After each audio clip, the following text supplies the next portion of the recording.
This week, people have said, why am I sore after an adjustment? So I wanted to explain that.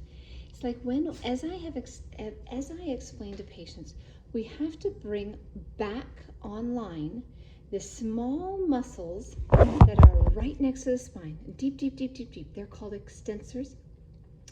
And when the spine doesn't move, these muscles go offline. Why is it detrimental? Why is it not good when they go offline? Well, it is a postural thing, but also it's a brain activation thing.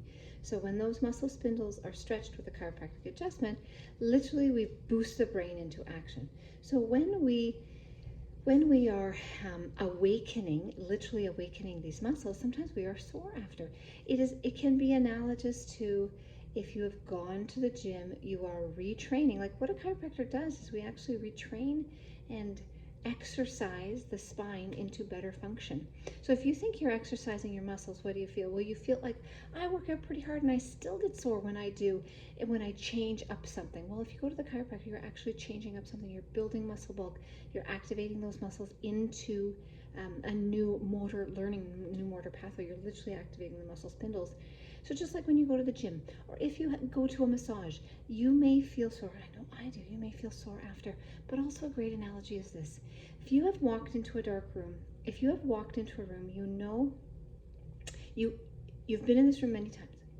You can feel your way around this room, okay? Because your eyes are closed and you're like, well, I know where the door is here. I know where the light is. I'm not turning the light on. It's a dark room. But you know you can move your way around inside the dark room, right? Because your body senses where you need to be even without your eyes. Soon as you flick the light on, you realize, oh my gosh, there is so much chaos in this room. How did I even manage? You're stepping over a bike, there's spaghetti on the wall, it looks kind of chaosy. Well, that's what we're doing when we're waking up these neural pathways. We're realizing, you know what?